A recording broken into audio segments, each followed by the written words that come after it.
Good afternoon, and thanks for joining us for our February Corn and Soybean Outlook webinar. I'm Jim Mintert, professor in ag economics and director of the Center for Commercial Agriculture. And joining me today are my two colleagues, Dr. Nathan Thompson, who's an assistant professor in the Department of Ag Economics here at Purdue, and Michael Langemeier, who's a professor and also the associate director of the Center for Commercial Agriculture. So we're going to talk a little bit about the corn and soybean outlook in light of the USDA reports that were released yesterday. And there wasn't a lot of new information. There wasn't a lot of changes on the report. So we're just going to focus on the changes.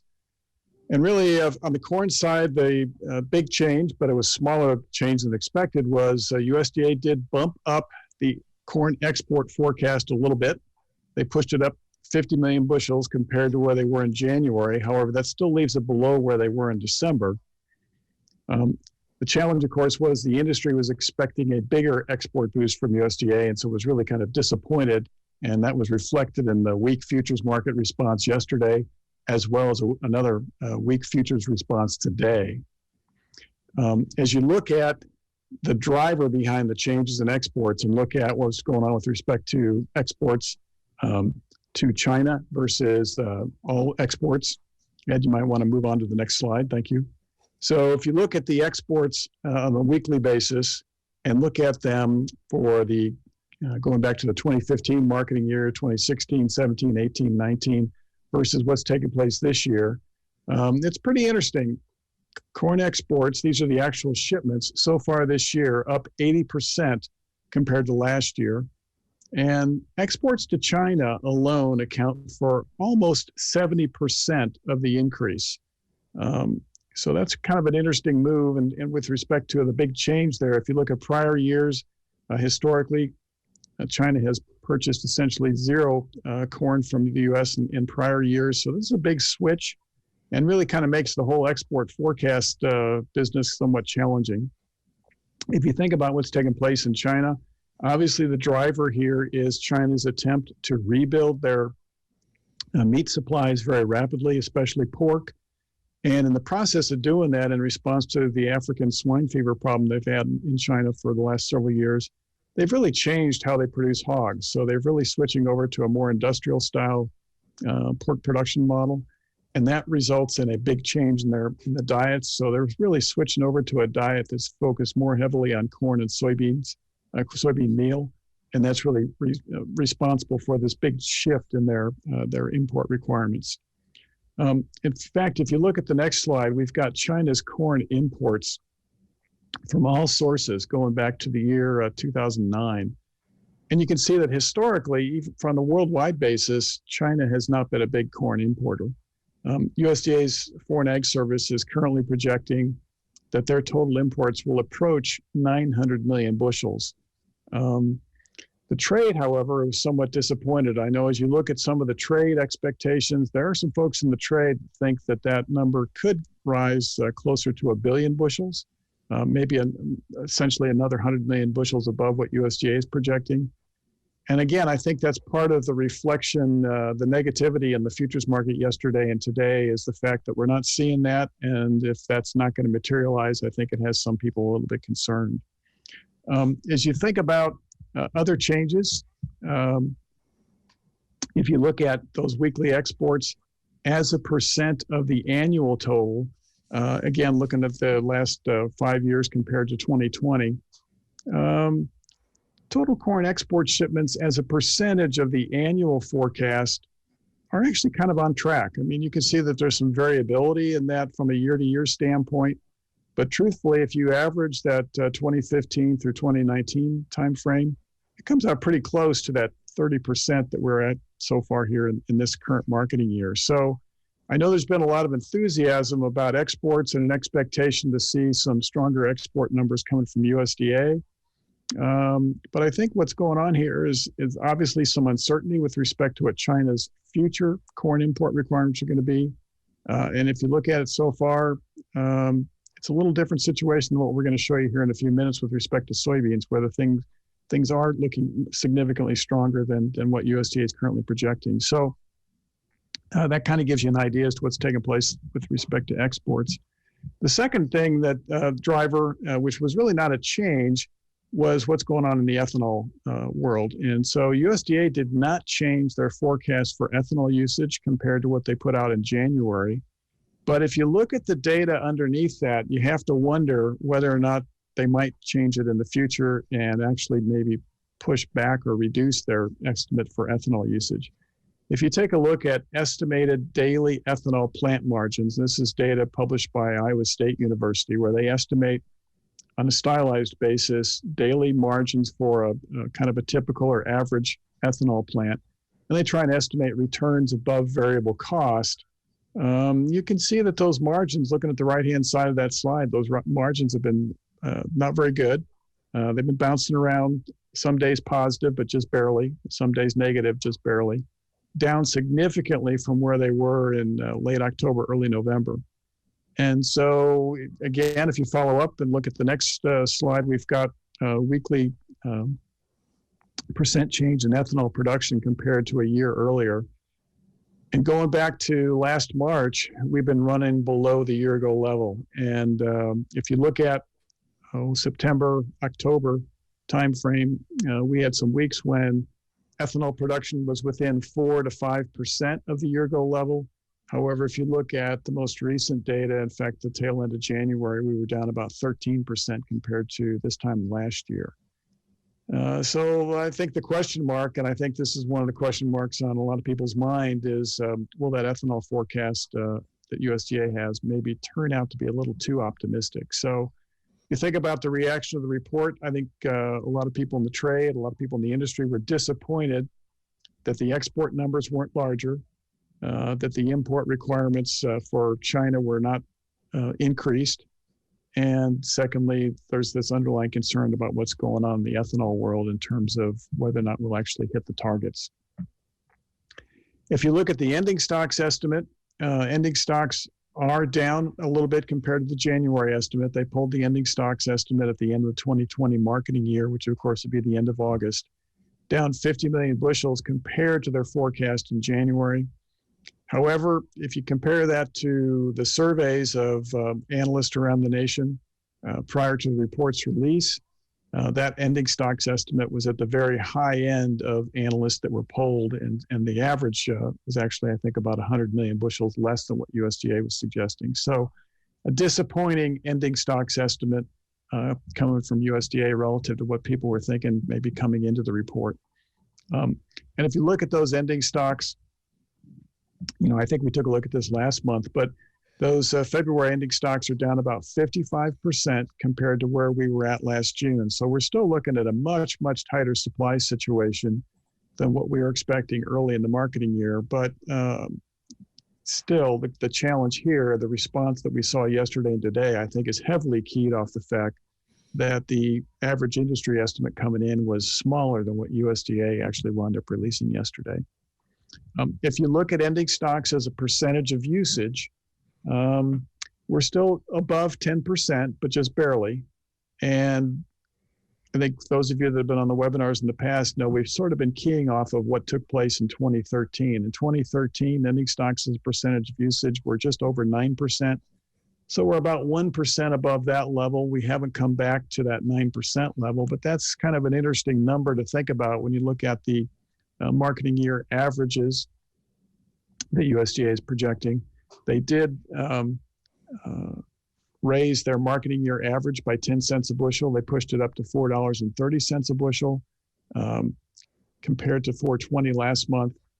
And really that estimate reflects what's taken place so far in the first 5 months of the marketing year. I think I would be hesitant to point to that rise in the marketing year estimate as an indication of future price strength. I think it's more a reflection of price strength that's already occurred here in this first 5 months of the marketing year. But nevertheless, as you think about that 2013 timeframe, notice that the marketing year average for 2013 was 446. So if we see any further tightening, and I think the tightening would have to come largely from the export channels, if we see any further tightening in these ending stocks estimates, that would be a clue that we might see that marketing year average creep up towards that 2013 level. So Nathan, you've been taking a look at storage opportunities and cash forward contract bids here in Indiana, and I'll let you take a look at that real quick here. Yeah, so on the next slide here, we have just a couple of things to kind of put into context the decision as you're thinking about any grain that you still have in storage, how you might want to market that over the next couple of months. And so the first line that we have here is the gold line, is the future cash forward contract bids at a local elevator here in central Indiana. And so you can see, so for February delivery, they're currently bidding $5.42. And that price kind of bounces around there, around that level before tailing off there in the early summer months. And so when we're thinking about that price, we need to think about what underlies that forward contract bid. There's the obviously the futures component, and then there's the basis component. And we'll talk about each of those in a little bit more depth here in a minute. But what you need to realize is as those prices are declining there throughout that storage season, we have an inverted corn futures market, meaning those deferred corn futures are trading for less than the nearby, which is contributing to that kind of declining gold line there. The other thing to think about is those basis bids. And again, we've got relatively strong basis levels. And again, I'll talk about that in a little more detail here in a second. But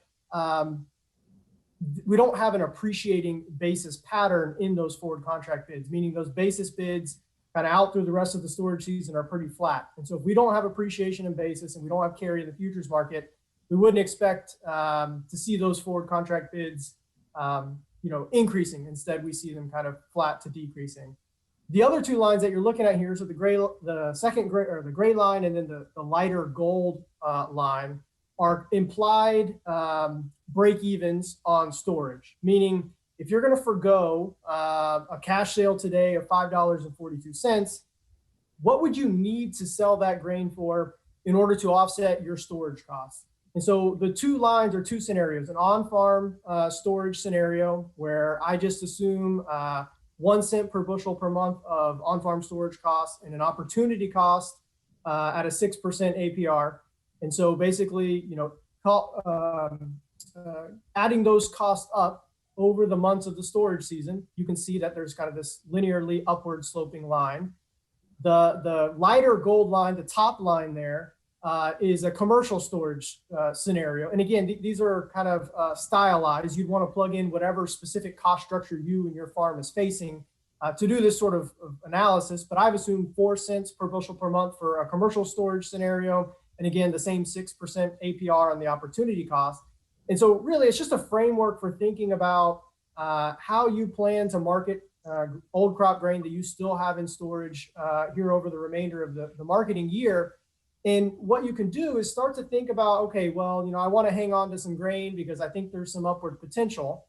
Well, look at these kind of implied break evens. So for the on-farm scenario, the gray line, you can see if you're going to forgo $5.42 cash price today, if you're going to store it out into July, you need to sell it for $5.60 just to break even on storage costs, right? Not any benefit above that.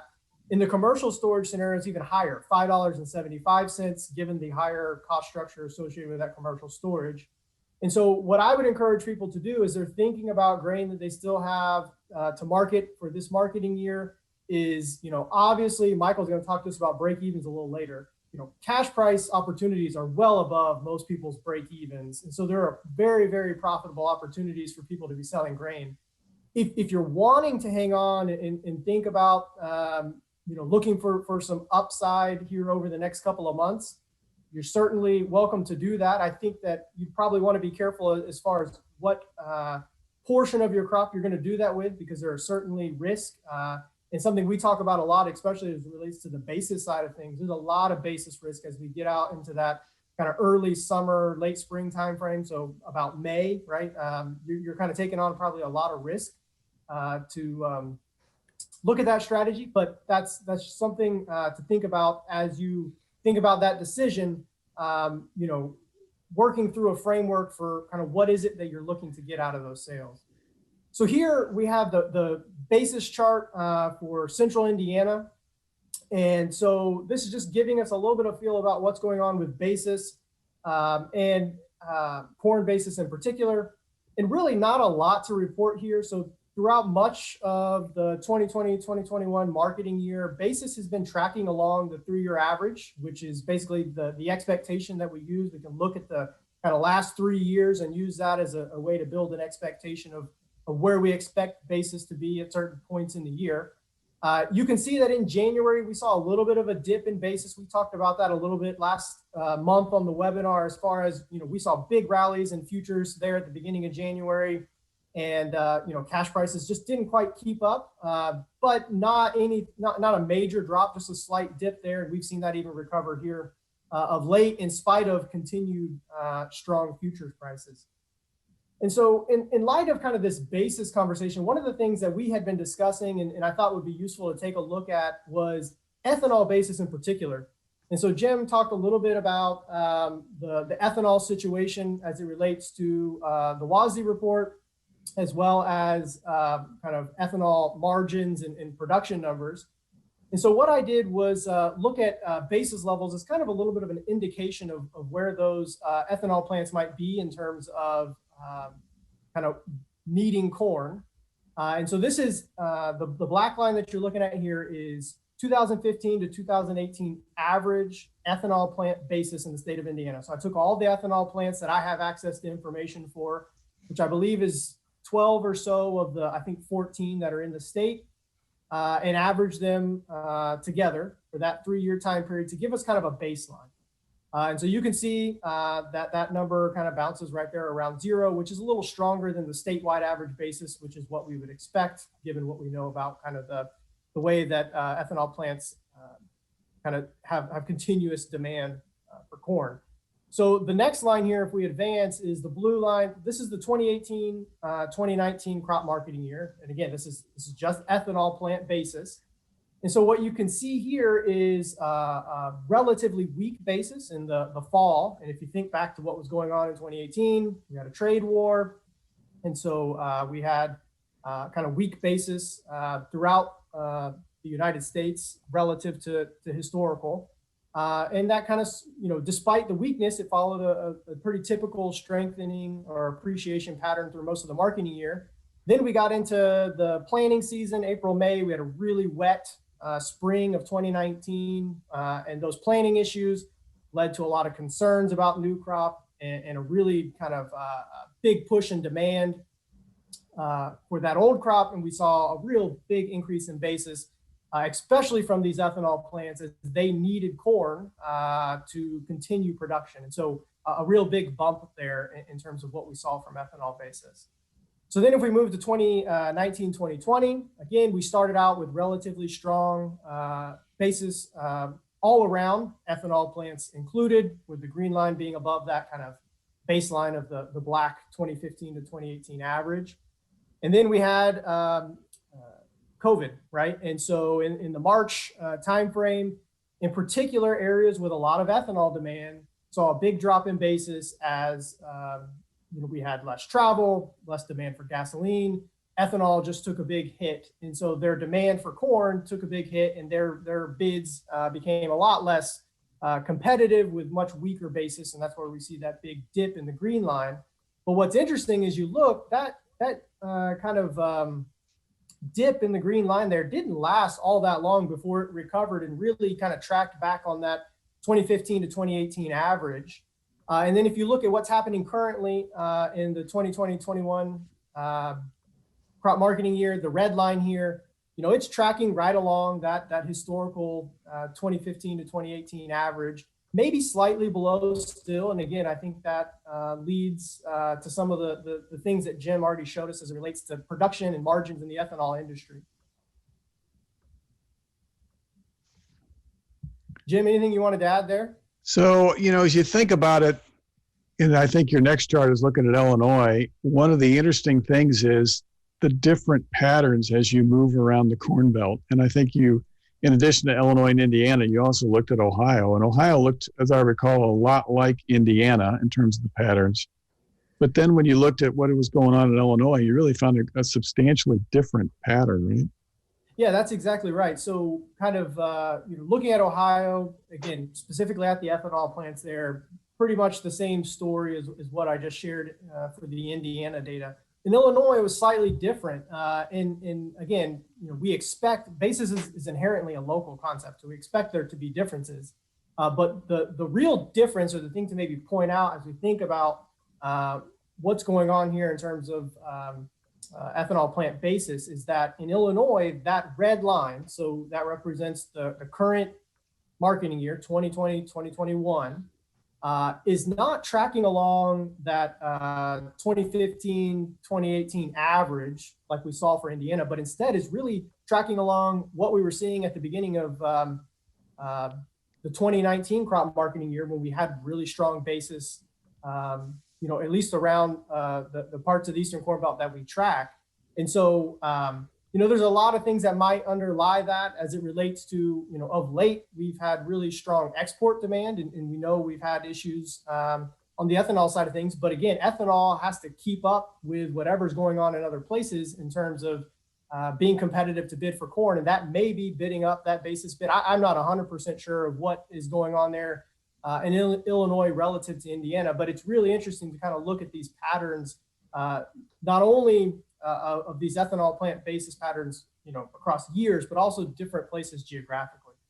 Yeah, I think that's the key point. And I think as you and I have done a lot of work with basis over the last few years and done some workshops, one of the challenges is to make people aware that it is a very local concept, and what takes place in your community and your part of the state and your part of the Corn Belt can have a big influence of what the basis is doing, and it's worth paying attention to. So look for those opportunities. And until you put this chart together, I guess I really wasn't aware of how strong the ethanol plant basis was in Illinois relative to what's going on in Indiana, which is really pretty interesting.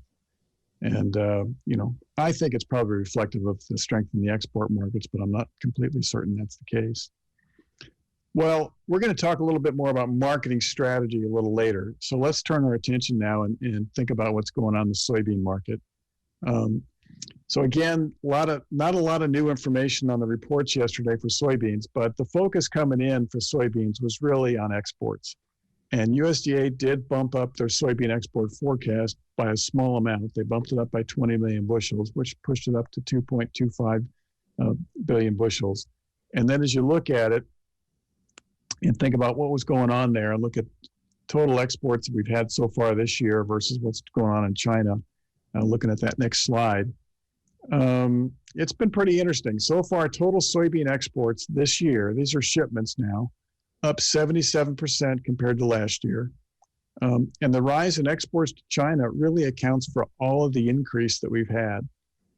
So very interesting development with respect to the strength in exports and the reliance on increasing exports to China for that strength, and really gives us some pause in terms of thinking about where we're headed down the road. If you look at the next slide, year-to-date weekly soybean export totals equal about 78%, almost 80% of USDA's annual forecast coming out of the February WASDE report. And, if you think about it, this I mentioned this earlier, this is the same chart that I computed for corn, but notice it's different, right? On the corn side, if you looked at this year versus prior years, we really weren't too far out of line with what I would characterize as kind of normal export behavior. On the soybean side, the soybean export pace has clearly been more rapid than what we've seen in the past. Kind of ruling out the 2018 crop marketing year because of the impact of the trade dispute. If you can go back and look at the marketing years of 15, 16, and 17 and kind of average those, and then think about that relative to this year, it's pretty clear this is a significantly more rapid export pace, and really gives rise to the thought that maybe we'll see those export numbers from USDA actually go up as we progress through this marketing year. Having said that, I think there probably was some disappointment yesterday with the report, maybe not reflecting that strength in exports coming in. If you look at the ending stocks, USDA did reduce the ending stocks and actually matched up pretty well with the pre-release expectations. So their ending stocks are now down to 120 million bushels estimated at the end of this marketing year. That's pretty much on the button with respect to what the pre-release estimate was from the poll of analysts around the country. So that number came in pretty close. Despite that, we've had a pretty negative reaction to this report, both, well, especially today, not so much yesterday. Yesterday we had some strength following the report's release, but today it's been a pretty negative response. If you look at soybean ending stocks as a percentage of usage, we now have ending stocks as a percentage of usage essentially matching what we saw in 2013. And, that's pretty interesting. If you go back and look at the prices and look at the marketing year averages, USDA did not change their marketing year average price forecast. They left it at 11.15, which is on that next slide, Ed. If you look at that 11.15 and compare that to where we were for marketing year average back in 2013, we were at $13. So a lot of uncertainty here. I think some disappointment that, first of all, that maybe the export numbers weren't a little bit bigger. Secondly, maybe some consternation over the fact that the marketing year average price forecast didn't get bumped up. Nevertheless, it still indicates we've got a pretty tight supply situation coming into the remainder of this marketing year. So with that, Nathan, I think you've looked also at the storage opportunities, if you will, on soybeans, right? That's right. So again, kind of the same framework here of thinking about what those forward contract bids are looking like for soybeans. And so again, very similar kind of pattern here to what we saw for corn with, obviously very strong cash price bids. February delivery, you're looking at a bid of nearly $14 a bushel, which I don't think any of us were even dreaming about not that long ago. But really flat from there on out, right? And so again, that's a reflection of both inversion in the soybean futures market, right? There's no carry with higher prices in those deferred futures contracts, but then also very little, at least embedded appreciation in the basis bids that underlie these cash forward contract bids. And so if we don't have appreciation in basis and we have inverted futures, we don't really see a lot of incentive to store grain, at least as it relates to what these forward contract bids are giving us. And again, a useful way to think about it is compare those current bids from a local elevator here in central Indiana with the cost structure of what you would be incurring in terms of a cost to store that both on farm and in commercial storage. And so the gray line that you're looking at here is that kind of implied break-even price. If you're going to forego that $13.92 for delivery today, what would you need to sell that for in the future? And again, in the on-farm storage scenario, I'm just assuming 1 cent per bushel per month and a 6% APR. If your farm has a different cost structure, obviously you would need to kind of rework those numbers slightly. And so that gives you kind of a break-even kind of out there at $14.23 a bushel into July. If you're going to hang on, that's what you'd need to be looking for in order to just offset your cost.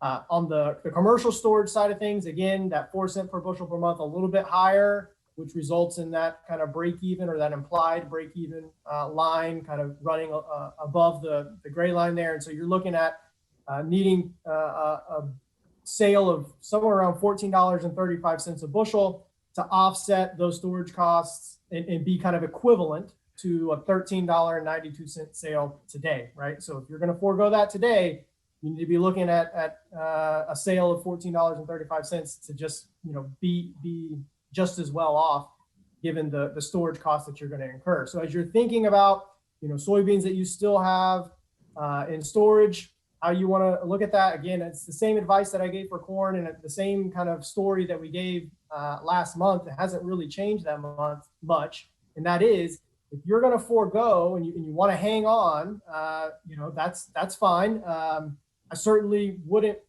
do that with a large portion of the crop, just given the really favorable kind of cash price opportunities that we have. But there is upside potential, but there's also downside potential. And again, the same story as it relates to as you look over the next couple of months, that's probably fine. As you look further out, there's obviously more risk, especially as we get into that summer time frame. From a basis standpoint, we know there's a lot of risk. It becomes really hard to kind of know what direction that's going to go. And again, it could go up, but it could go down. And so you kind of got to weigh the risk and your kind of tolerance for those as you think about how you kind of plan to market what you have remaining of the current year's crop. So Nathan, I think we should probably point out, I think the prices you were using reflect yesterday's close. Is that correct? Is that when you pulled these prices, or were they this morning? I think it was this morning. Okay. So, we're down significantly today. So the starting point, if we were looking at it this afternoon, would be a little bit lower, with, I think, nearby soybeans down about 47 or 48 cents today. So keep that in mind. But the rest of the computations would obviously match up exactly with what you've done. And one of the challenges going forward is to always think about, and this is what I like about this chart. It forces you to think about, if I don't sell today, what am I hanging on for? And as you point out, that might be a valid decision to choose to hang on, but it's always important to think about, what am I waiting for? What do I have to have in the future to actually be better off than what I am today? So you've taken a look at the basis as well for soybeans?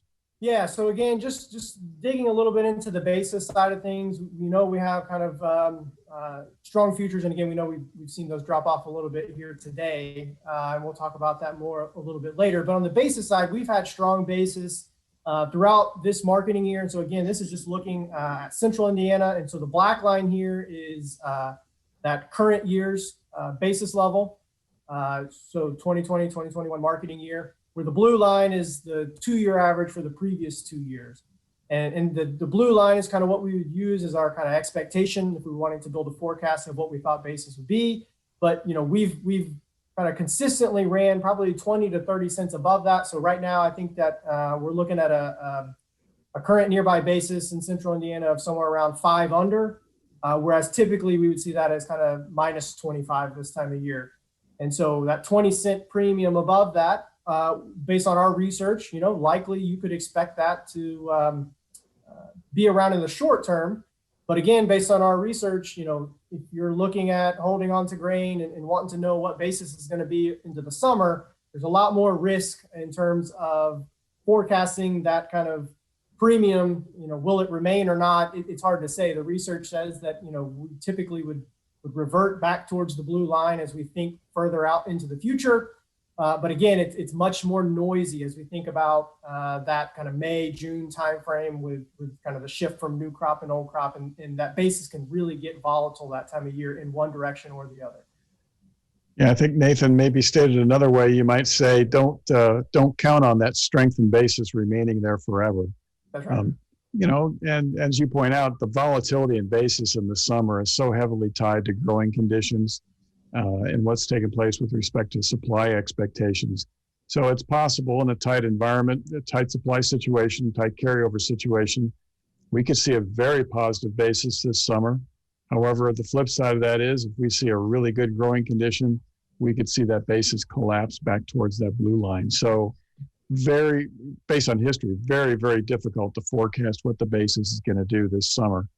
You certainly can look at some years when that basis got pretty strong towards the end of that marketing year, but there is no guarantee that's going to happen. Well, let's take a look at estimated returns here, Michael, and you've been looking at net farm income in 2021. Let me explain how this graph is created. This is accrual net farm income for a West Central Indiana case farm. And so because it's accrual net farm income, it's gross revenue minus cash costs minus depreciation. So the important point here is opportunity costs on operator labor, machinery, and land are not included. And so that's very important to point out. And another thing that's important to point out here is I assume that half the crop each year is stored and sold after the first of the year. And so when you look at 2021, part of the high net farm income there is explained by selling half of the corn and soybean crop that was harvested in 2020 in early 2021. Also in the projection for 2021, I've used the opening Dees price for corn and opening soybean price for opening November 2021 soybean price. Those were approximately $4.50 for corn and $11.75 for soybean. But the main reason we show this chart this month, at least, is to point out the importance of a marketing plan for the 21 crop. We want to try to preserve that net farm income, or that relatively high margin, if you will, as much as possible. So as things change, certainly that blue bar could decline. And so we need to think about a marketing plan for the 21 crop. Also, it's important to think about crop insurance decisions for 2021 to try to preserve some of the relatively strong margins that we're seeing today, given current futures prices. And so that's the main reason why we're showing this chart.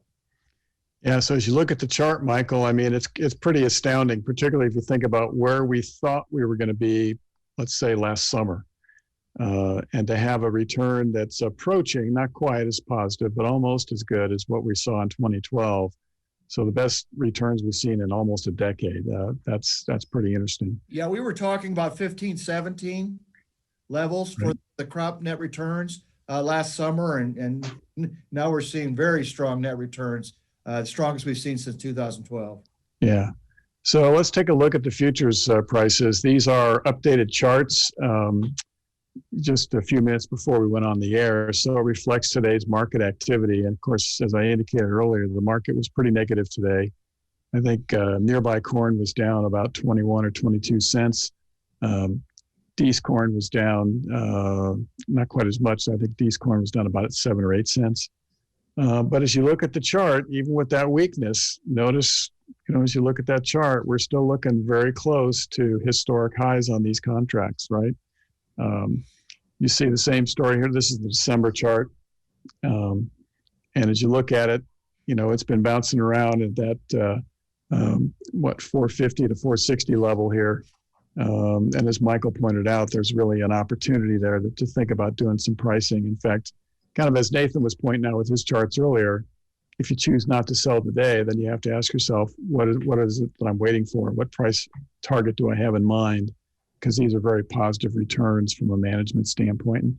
And thinking about that a little more, Nathan, you took a look explicitly at some pricing opportunities for new crop corn, which, I think a lot of us at this time of year, we're still kind of caught up on thinking about old crop corn. But if you haven't really taken a look at new crop opportunities, you really need to start doing that. Yeah. So, I mean, just thinking about the chart that Michael showed and the potential for income, projected income there in 2021, and how that's kind of reflective of those new crop futures. That's where he's building those income levels using those prices. It really caused you to pause for a moment and think about, what are the opportunities there for me in terms of new crop corn? And so I think one of the things especially in the charts that you just showed, I think one thing that is maybe influencing the psyche of some of these decisions is we're seeing, that March contract trading, above $5, and then we're looking at new crop corn at 450 or so, and it's like, oh, well, that's a huge discount, relative to March. Well, that's true, but that's what the market is telling us that corn is going to be worth in the fall. And so what we need to do is think about it kind of logically outside of the scope of what we're seeing currently in terms of cash prices. And so I just did a very simple exercise here to think about, what the market is currently offering us. And so if we look at December 21 corn futures, right there around 448, plus or minus a few cents, depending on when you look at that. I went to the crop basis tool and pulled out basically the average basis the last 3 years for Central Indiana. Again, you could look at whatever region that you're in to get a specific basis for your region. But in Central Indiana, that was about 15 cents under there in October, so right around the harvest time frame. And so a 448 futures minus 15 cents for basis is $4.33 expected cash price for harvest delivery, right? And so, again, that's a lot different than what we're seeing today with, cash delivery of over $5 a bushel. But $4.33 corn, right? Being able to lock in and preserve what Michael's showing us in terms of a projected income is something that you need to at least be thinking about. And something we've been talking about for a while is thinking about it from a risk management perspective, right? And so it's preserving or maybe locking in a certain portion of the crop or setting a floor on that portion of the crop while maybe trying to maintain some of the upside. And we've bounced around different strategies that we might be able to do that. I don't know if we want to get into too much detail with that, Jim, but the point is, don't let the current $5 cash price situation, blur you too much, deter you too much from what opportunities are out there for new crop corn, because there are some really favorable opportunities to lock in profitable levels. Michael's going to show us break evens here in a minute. Yeah, and I think, Nathan, we won't go into too much detail on some of those strategies, but if you think about it and think about some of the work that you've done with respect to marketing strategies, if you're willing to use futures, you might consider placing a hedge in December corn futures. I think your analysis previously suggested the spread into the deferred contracts usually peaks closer to harvest time. So you might think about, if you're somebody who typically likes to store a significant portion of your crop into the new year, you might roll that hedge forward into a deferred contract sometime this fall when those spreads peak, and then maybe capture some basis improvement. And so that 433 could turn out to be more, maybe more like, depending on where your location is, maybe more like 450, 455, even 460, depending on the year. So there's some opportunities to improve on that 433 that you've got listed there. And that's just a straightforward hedge. So thanks for doing that. On the soybean side, the charts don't look identical, but there's certainly some similarity, right? This is March futures. March futures did take a hit today. We've been trading sideways here lately. And the market, I think, is really looking for some indication that we're going to tighten further relative to what the current ending stocks estimate is. But still, from a historic standpoint, looking at it where we were, these are still some of the strongest prices we've seen of the entire time that contract's been trading. A similar story on the November futures contract, right? So even though with today's weakness, still some opportunities out there. And again, Nathan, you took a look at some hedging opportunities for somebody was looking at November futures and maybe locking in a portion of pricing on a portion of their 21 crop as well.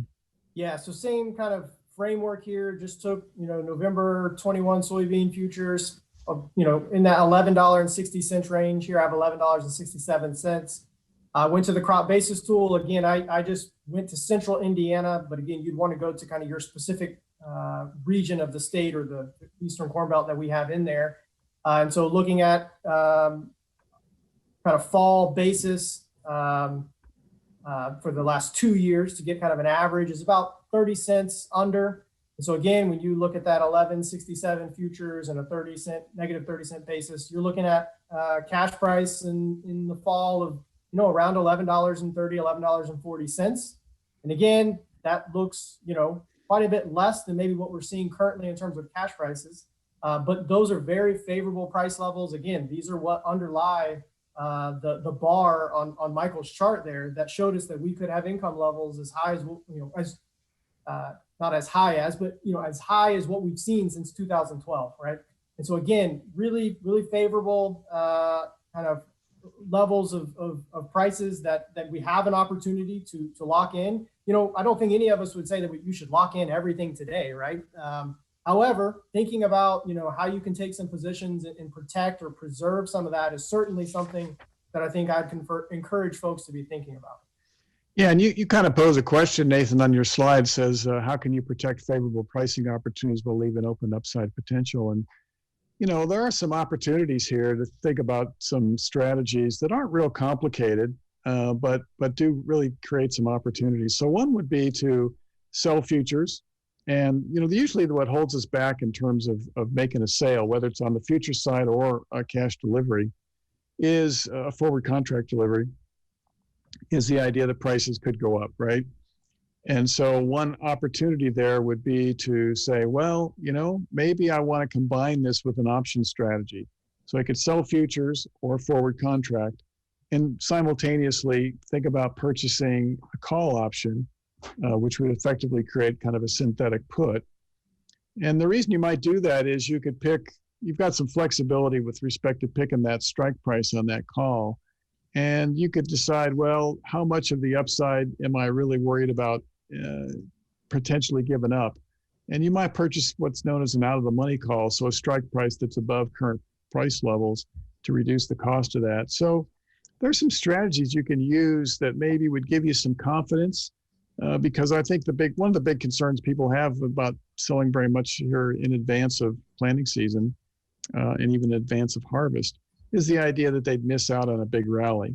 And you can structure a strategy that would say, hey, I'm willing to give up some of the rally, but I don't want to give up, if we have something crazy happen like a 2012 drought or something, what would happen here? Well, you can construct a strategy that would allow you to capture the majority of that at a relatively low cost, while also enabling you to protect your margins that Michael's been talking about. So, and that's true on corn as well as soybeans. That same strategy would work reasonably well on either one of those commodities this year. So, Michael, you have taken a look at break-even corn prices, which I think is pretty interesting. And again, I think illustrates why people want to think about these margins a little bit.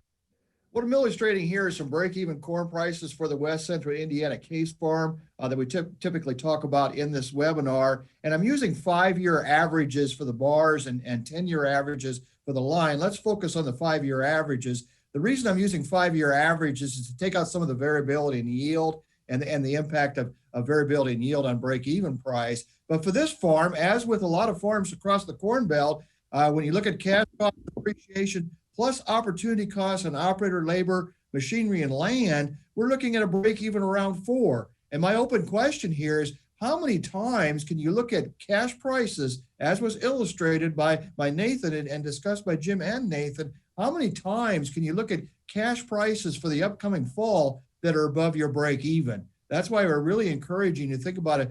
You think about your marketing plan, because this doesn't occur all the time where you have cash prices above all the costs, including opportunity costs.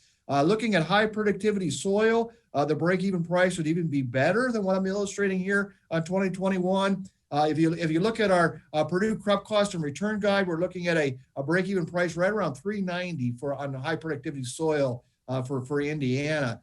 Turning to soybeans, it's the same story. Back in the years where we had relatively high prices, our break-even was substantially higher. And so after some decreases in cash rent, specifically, we're looking at some lower break-even prices right now. And again, we have a situation like Nathan illustrated, where the cash price is above break-evens. For this farm, the break-even 5-year moving average break-even price is right around that $9.75, which is very similar to what the break-even price is on a high productivity soil using our budget.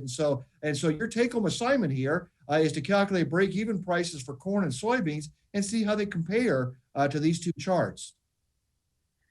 So, Michael, you've also taken a look at projected differences in earnings per acre on corn versus soybeans, and that's very interesting given this ongoing debate that's taking place in the market with respect to how many acres of corn and soybeans are we going to plant nationally here this spring.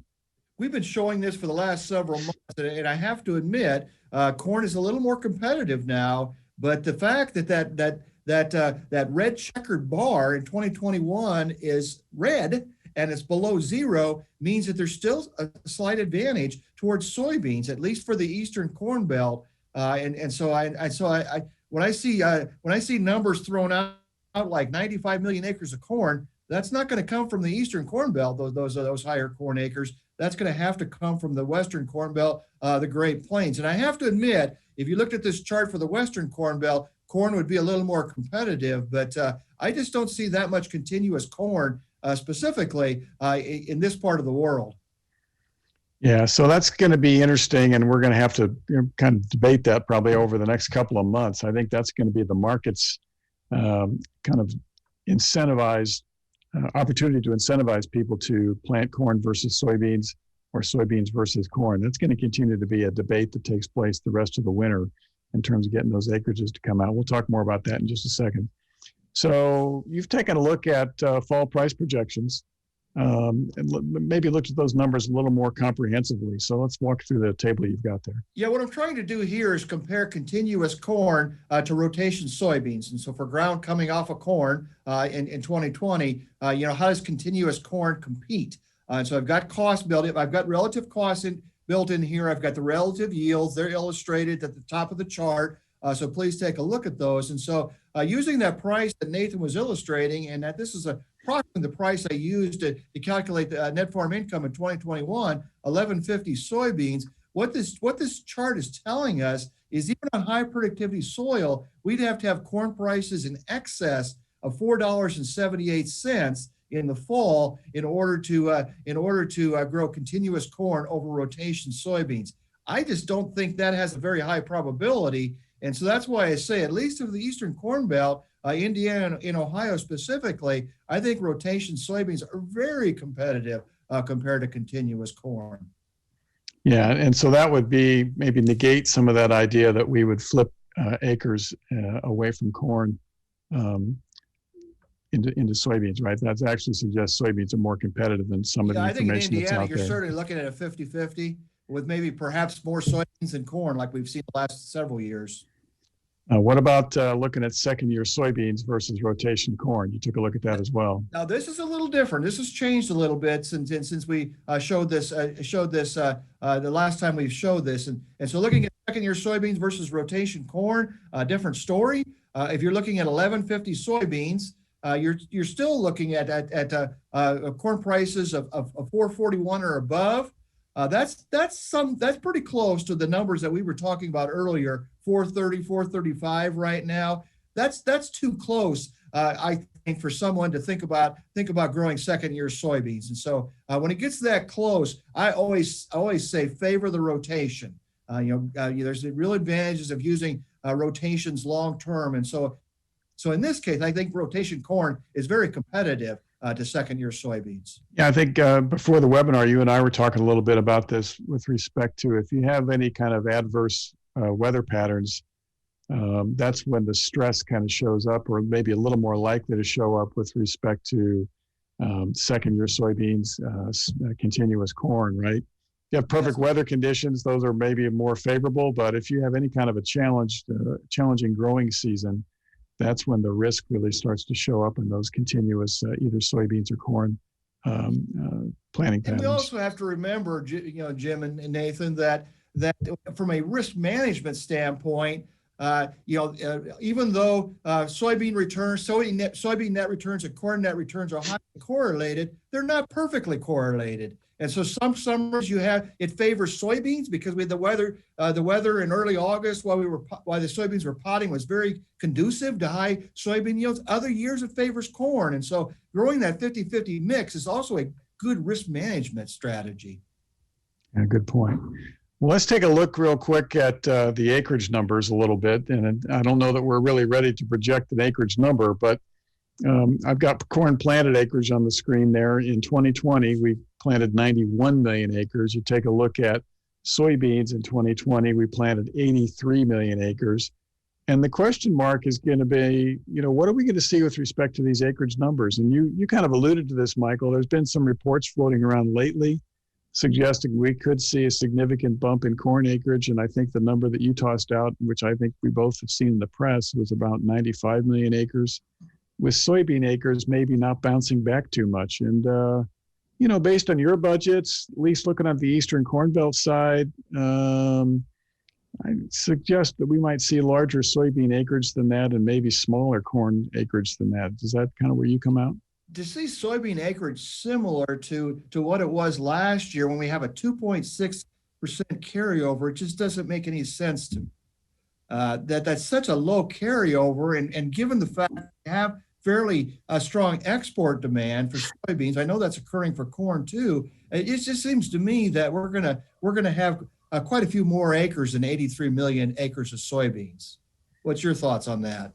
That's kind of where I come out at the moment. And, I don't know that we'll see soybean acreage get all the way back to where it was in 2018, which was 89 million acres. No, I'm not predicting that either, but maybe somewhere in between there, between that 83 million and 89 million.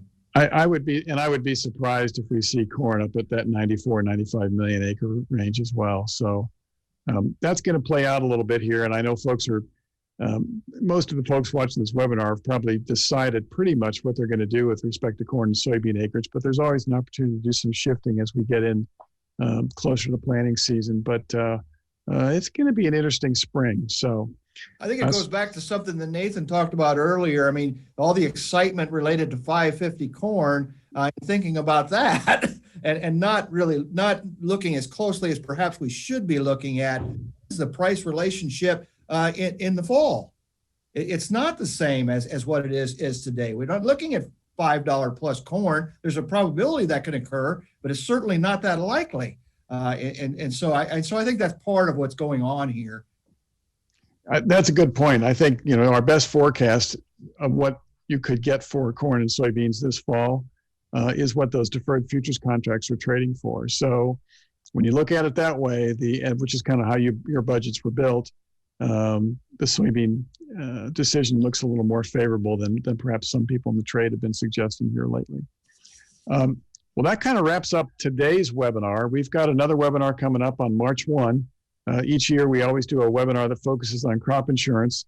So that'll be on March 1. We'll have some more details on that with respect to the exact time the webinar is going to be on March 1 on the website here very soon. But Michael, there's some new things to talk about with respect to crop insurance. And I think, we're going to spend some time looking at that. And you might mention what you've been looking at so far. We've had SCO for a while, but certainly that's something to look at for those that have acreage enrolled in PLC, like corn, for example. A lot of producers are probably going to choose corn for their Ark County PLC decision. And so we'll look at that again. We're also going to look at something called advanced coverage option, which is new in 2021, and it's an endorsement. It's a way to increase your revenue guarantee past the revenue guarantee you have with your revenue protection product. And so we'll take a close look at that and see the pros and cons of using both SCO and ECO endorsement. We'll take a look at that, see what it costs, and see how that might play out. But I think it's an interesting product. It's worth at least thinking about, and we'll spend some time on the webinar talking about that because that'll be a change for this year, a program that wasn't available in the past. So with that, I'm going to wrap up today's webinar. I want to thank our panelists, Michael Langemeier and Nathan Thompson, for joining us today. And thank you for viewing. And on behalf of the Center for Commercial Agriculture, I'm Jim Mintert. Thanks.